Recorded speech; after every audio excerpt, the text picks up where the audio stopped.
flames keep changing color, but I can't find you, but I can't find you. All the shadows running leave me behind. All the shadows running leave me behind. Hey guys, welcome to part 4. We've got a new Fusebox. I've gone for an 8-way 6.3mm spade terminals. I think I only really needed 4, but I went with the 8 just in case, because I ordered it when I wasn't looking at the bike, and we can replace all these temporary inline fuses with some decent blade fuses. Should make life easier. And I treated myself to a nice new pair of stripper crimpers, and that's in case I lose them in the snow, but I can get on and get that job done, so this is good news. The calipers have been left with my new mechanical friends at a garage. They're going to pop the pistons out for me and let me know when that's done so we can get on with it. I've taken off the right hand switchgear like so, and there is the offending kill switch. So the way this is made up is that's your bottom mount, the switch there, the fuel temp, that goes on the bottom of the switchgear, so unscrew 2 screws for that, and then you undo which are those 2, then you undo a screw there and a screw there, which are the ones that screw the bottom housing onto, bear with me, the top housing, which is where the kill switch sits. So that's on the top, 2 screws, bottom housing, and 2 more screws holding the fuel and temp. So nice and easy job. Taking that off, I've given it a clean, used some Serviceall Super 10 switch cleaner, which is pretty good for the job. So gonna give it another clean, work it through a few hundred times, get it moving, make sure it's alright, test it all with the multimeter for continuity, etc. I've refitted the right hand switchgear. That's all moving lovely now, and it's all cleaned. Still see the switch cleaner over it as well, just to give it a final soak. Also adjusted the throttle so that's nice and free and snap shut, so that's all good. Alright, so I've broken out the crimping tool, the one you can't lose in the snow.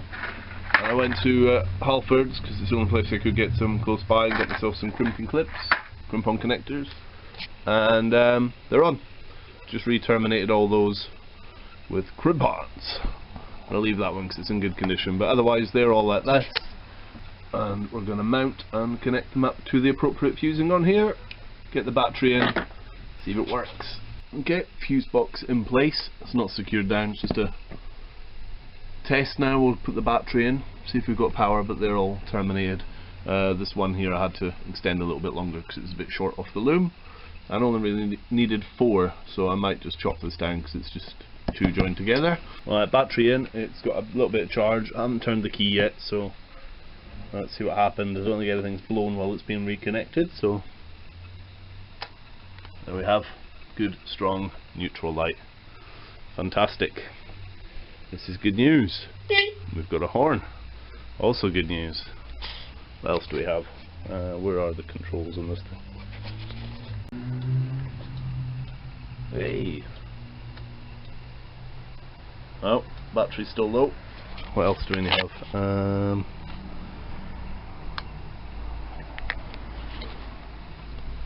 Don't seem to have any lights, so we can look at that. Oh, hang on.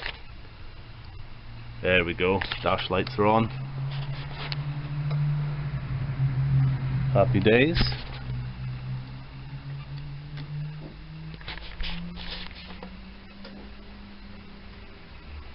Low beam, high beam off, and run low beam, and then need to check the pass light. Not sure how that works on here. Right, so this is good. Happy days, and we have check the neutral.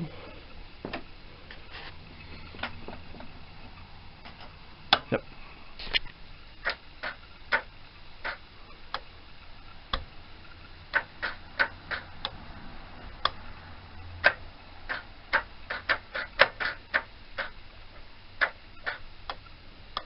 Now that sounds a bit more like it's trying, to be fair.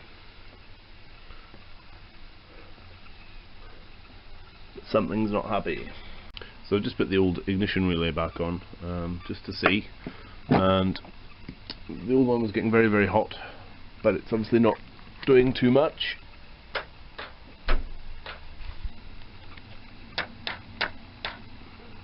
Seems to be down to the starter motor and then stopping, so it could just be a battery voltage issue.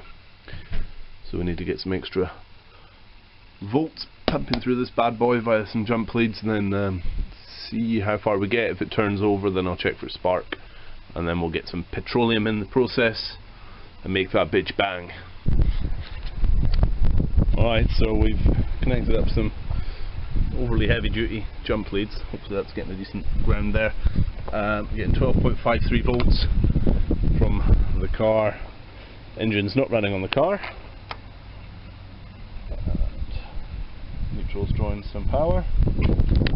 See if we get it to crank. All we're looking for is just turning over, and then I can sort out spark. Still the same problem. Let's see what the voltage is doing when we do that. Let it recover a bit first.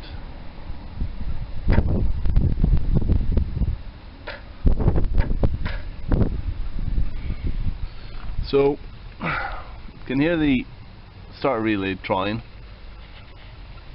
I can hear it getting to the starter motor, but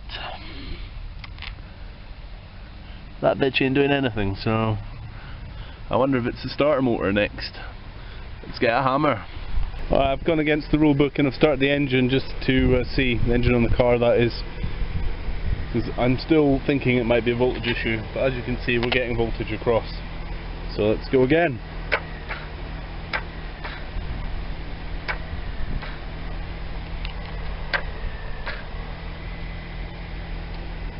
Well, I reckon it's L starter motor. Got the starter motor tool. I can get into that bad boy there.